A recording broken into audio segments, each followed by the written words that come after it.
साथियों, जब हम बात करते हैं भारत देश की और इस देश की व्यवस्था की, तो इसका मतलब यह नहीं होता कि हम केवल देश की आंतरिक व्यवस्था की बात करें। हमें देश की बाहरी व्यवस्था की भी बात करनी चाहिए।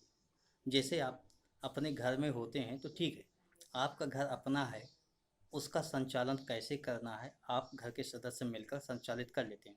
लेकिन आपके ध्यान, आपकी निगाहें अपने पड़ोसियों पर भी रहती हैं। कहीं वो अतिक्रमण तो नहीं कर रहे हैं, आपके भूभाग को कब्जा तो नहीं कर रहे हैं, कहीं उनके वजह से आपके हित पर कुठाराघात तो नहीं हो रहा है। इस पर आप अवश्य ध्यान देते हैं। उसी तरीके से देश होता है। देश का आशय यह नहीं हुआ कि हम देश की आंतरिक व्यवस्था पर ही चर्चा करते रहें, हमें देश की बाहरी व्यवस्था पर भी चर्चा करना होगा, क्योंकि देश की सीमाएं किसी अन्य देश से भी लगती हैं। तो हम कुछ जब चर्चा करेंगे तो इस समय वैसे कहा जाता है कि भारत को सबसे ज़्यादा अगर किसी से खतरा है तो वह पाकिस्तान है। उसके बाद अफ़गानिस्तान में जो चरमपंथ है उससे है, क्योंकि उसी इलाके से भारत में घुसपैठिए आते हैं और भारत को तबाह करते हैं, भारत को नुकसान करते हैं। लेकिन सच उसके ठीक विपरीत है। सच विपरीत ठीक ये है कि भारत को जो सबसे ज़्यादा नुकसान होता है, जो सबसे ज़्यादा नुकसान है वो चीन से है। चीन की विस्तारवादी नीति से है। चीन की विस्तारवादी नीति इस कदर हावी है कि वो आहिस्ता आहिस्ता अपनी उसी मुहिम में लगा हुआ है। चीन अपनी विस्तारवादी नीति को त्याग ही नहीं रहा है, वो लगातार उस पर लगा हुआ है और वही एक काम कर रहा है। अगर देखा जाए कि भारत का उसने क्या नुकसान किया, तो आप कह सकते हो कि उसने भारत का बहुत नुकसान किया है। इसे केवल शब्दों में नहीं पिरोया जा सकता, शब्दों में नहीं कहा जा सकता। लेकिन मैं बता दूं कि भारत का लगभग 43,180 वर्ग किलोमीटर भूभाग उसने कब्जा किया हुआ है। 43,180 वर्ग किलोमीटर। अब ये कहने वाली बात नहीं कि वो उसमें किसकी सरकार थी, क्योंकि जो भी सरकार रही वो हमारे भारत देश की थी, हमारी भारतीय सरकार थी, यानी हमारी अपनी सरकार थी। तो हम उस पर कमेंट नहीं करेंगे। हमारी बात यह है कि वो सरकार हमारी अपनी थी, कोई भी रहा हो। आज की स्थितियां भी ठीक ऐसा ही है। लेकिन जो मैं चर्चा कर रहा हूँ ये है कि भारत की आंतरिक राजनीति की वजह से बाहरी ताकतें सर न उठा लें, इसका हमें ध्यान रखना होता है। हम सत्ता के लिए इस स्तर पर न चले जाएं, यानी घर के मालिकाना हक के लिए इस स्तर पर न चले जाएं कि चारों तरफ के पड़ोसी हमें दबाने लगे। हम ये कह सकते हैं ये हमारा आंतरिक विषय है। यह बात सही है कि वो हमारा आंतरिक विषय है, लेकिन आंतरिक विषय होते हुए हम ऐसे विषय को न टच करें जिससे पड़ोसी की गरिमा को भी ठेस पहुंचे। आइए मैं आगे बतलाता हूँ कि यहाँ पर इंडिया में, भारत में सत्ता के लिए बहुसंख्यक इन हिंदुओं को उकसाया गया। उनको आर्थिक तरक्की का सपना दिखाया गया, बहुत अच्छा सपना दिखाया गया कि भाजपा आएगी तो तरक्की होगी। भाजपा सरकार आ भी गई, लेकिन वह संस्थाओं को बेचकर रोजी रोटी चलाने का काम कर रही है। उसके प्राइम मिनिस्टर के लिए लग्जरी सुविधाएं होनी चाहिए, लेकिन आम जनता के लिए नहीं होनी चाहिए। हिंदुत्व की भावना, हो सकता है कि आप विस्तार दे पा रहे हो, हिंदुत्व के क्षेत्र में लोगों की भावनाएं जागृत हो रही हैं, वो हिंदुत्व की ओर बढ़ावा दे रहे हैं। लेकिन इसकी कीमत यह नहीं है कि हम देश को शिकंजे में कसते चले जाएं। यूं तो मोदी जी अमेरिका यूरोप से दोस्ती व व्यापार को ज़्यादा तरजीह दे रहे हैं, लेकिन सच ये है कि जो हमारा व्यापार पिछले साल $44 बिलियन का चीन से था, वही अभी 9 महीने में सितंबर तक वो $90 बिलियन चीन के साथ हो गया। इसका मतलब क्या हुआ?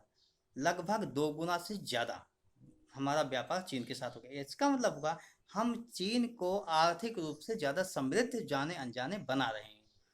उसके पास हमारा कोष जा रहा है, हमारे देश का धन जा रहा है, और चीन की निगाहें हमारे उत्तर पूर्वी राज्यों पर हमेशा बनी रहती हैं।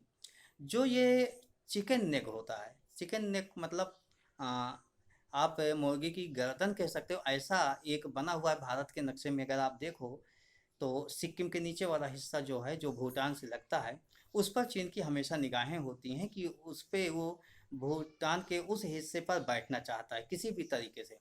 वो उस हिस्से को जहाँ पर भारत भूटान और चीन मिलते हैं, उसे डोकलाम कहते हैं। डोकलाम में वह किसी भी तरीके से बैठना चाहता है, और बैठने के लिए वो यहाँ तक तैयार है कि उसका जो विवाद भूटान के साथ है, यहाँ तक कि भूटान का संबंध किसी भी राजनयिक रूप से किसी भी देश के साथ नहीं, सिर्फ भारत के साथ है। यहाँ तक कि संयुक्त राष्ट्र के जितने भी देश हैं, जो अस्थायी देश हैं, उनके साथ भी उसका कोई संबंध नहीं है। तो चीन के साथ भी नहीं है, सिर्फ भारत के साथ है। लेकिन वर्तमान सरकार की ऐसी नीति रही कि भूटान ने उनसे 3 समझौते पर हस्ताक्षर कर लिए चीन के साथ, और वो समझौते पर आगे बढ़ना चाहता है। वो 1984 के बाद पहली बार है जब भूटान चीन के पास जा रहा है, चीन के करीब जा रहा है। चीन की यह सोच है कि जो 495 वर्ग किलोमीटर भूटान के पश्चिम वाला इलाका है, वह देना चाहता है कि आप भूटान ले लो, लेकिन मुझे 269 वर्ग किलोमीटर का वह इलाका दे दो जो डोकलाम वाला है।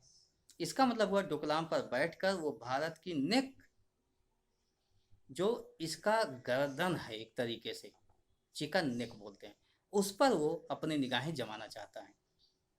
तो इस तरीके से वो भूटान भी पहुंच गया। नेपाल में वो अपनी रेल लाइन के माध्यम से व्यवसाय को विस्तार दे रहा, जबकि नेपाल की पूरी खरीदारी भारत के माध्यम से होती थी। लेकिन चीन ने उन्हें कुछ बंदरगाह भी ऑफर किए और रेलवे लाइन वहां तक बिछा दिया। इसका मतलब वो नेपाल भी पहुंच रहा है। श्रीलंका पहले से ही उसका काफ़ी ज़्यादा पैसा वहाँ पर इन्वेस्ट हो चुका है, चीन का, उसने खूब पैसा इन्वेस्ट किया है, तो वहाँ भी वो पहुँच रहा है। श्रीलंका में भी लगभग लगभग काबिज हो चुका है। उसके दो दो बंदरगाह पर पूरी की पूरी चीन की टुकड़ी तैनात है, यानी वो उसका निर्माण कर रही है, आर्थिक रूप से काफ़ी मदद कर रही है। तो चीन तक भी पहुँच चुका है। अब बात आती है, जब चीन तक पहुँच गया तो और कौन सा देश रह गया भारत की सीमा से लगता हुआ? मालदीव। मालदीव में भी चीन अपना पैर जमा चुका है, क्योंकि यह दोनों लगभग लगभग कर्ज बहुत ज़्यादा ले चुके हैं, मालदीव और श्रीलंका भी। नेपाल पहुंच गया, इधर भूटान भी पहुंचने की कोशिश कर रहा है। अभी आपका बांग्लादेश बाकी था। बांग्लादेश में हुआ क्या कि जब यहाँ हिंदू हित में बहुत ज़्यादा बयान दिए जा रहे हैं, तो उसकी प्रतिक्रिया बांग्लादेश में भी प्रतिध्वनि सुनाई देती है। बांग्लादेश जो भारत के एहसानों तले दबा हुआ है, वो भारत के खिलाफ कभी नहीं बोलता। शेख हसीना जो वहाँ की प्रधानमंत्री हैं, वो भारत के खिलाफ बयान देने से हमेशा बचती हैं। लेकिन अभी इस्कॉन मंदिर पर जिस तरीके से हमला हुआ, हिंदू मारे गए, उसके बाद वहाँ भी हिंदू मुस्लिम एक तरीके से होने जा रहा है। वहाँ भी मुस्लिम कट्टरपंथी बहुत ज़्यादा हैं। तो शेख हसीना कट्टरपंथी नहीं है, लेकिन उन्हें भी अपनी सत्ता प्यारी है। जिस तरीके से भारत में हिंदू हित को लेकर सत्ता बना, मतलब सरकार बनाने के लिए सोचा जाता, वो अपनी सरकार बचाना चाहती। तो सरकार बचाना चाहती हैं, इसलिए वो जाहिर सी बात, यहाँ की आवाज़ निकली हुई वहाँ तक पहुँचती है। वहाँ मुस्लिम लोग, वहाँ के अल्पसंख्यक हिंदुओं पर आक्रमण करते हैं। इस तरीके से बांग्लादेश भी कहीं हमसे छिटक न जाए, हमारे जो मैत्री संबंध हैं वो खो न जाए। अगर आप देखें तो भारत के चारों तरफ पाकिस्तान पीओके भी गया, आपका कुछ हिस्सा चीन ले ही लिया है। उसके बाद नेपाल तक पहुंच गया, भूटान पहुंच गया, बांग्लादेश में वो पैर जमाने की कोशिश कर रहा है, श्रीलंका पहुंच गया और मालदीव पहुंच गया। आप हैं कहाँ? चारों तरफ से तो आपका दुश्मन चीन आपको घेर रहा है। कुछ लोग ये कहते हैं कि हम डोकलाम 40 मिनट में पहुंच जाएंगे। वर्तमान सरकार ने ये एक अच्छा काम किया। हम कह रहे हैं 40 मिनट नहीं, आप 4 मिनट में पहुंच जाओ। लेकिन डोकलाम में जब उनके सैनिक पहले से ही बैठे हैं, वो 0 सेकंड में बैठे हैं, वो उस व्यवस्था में तल्लीन है, वो काम करना चाहते हैं 0 सेकंड में उनके सैनिक वहाँ रेडी रहें। और आप कहते हो हम 40 मिनट में पहुँच जाएंगे, तो इसका क्या मतलब रह गया? इसका कोई मतलब नहीं रह गया। कहने का आशय हुआ, सत्ता के लिए हमें ऐसा कुछ नहीं करना चाहिए, घरेलू राजनीति को इस कदर पर नहीं लाना चाहिए कि हमें सत्ता मिल जाए। क्यों ही ना चारों तरफ से हमारे पड़ोसी, हमारे दुश्मन हमें छींक कर खड़े हो जाएं, हमारे लिए जीना मुश्किल हो जाए। अगर हमारे लिए जीना ही मुश्किल हो जाएगा, तो हम कोई भी राजनीति यहाँ हिंदुस्तान में कर लें, उसका कोई फ़ायदा नहीं। वैसे भी देश को पूंजीपतियों के हाथे सभी संस्थाएं बेचकर गिरवी रखने का प्रयास किया जा रहा है। एक तरीके से आने वाले समय में हम आर्थिक रूप से गुलाम होने की राह पर हैं। और सामरिक रूप से देखा जाए तो चीन चारों तरफ से तैनात हो रहा है, चारों तरफ से पांव पसार रहा है, और उसकी विस्तारवादी नीति है। तो आपको संभलना होगा, सोचना होगा इन विषयों को भी ध्यान में रखना होगा, तब आगे बढ़ना होगा। जय क्रांति, जय भारत।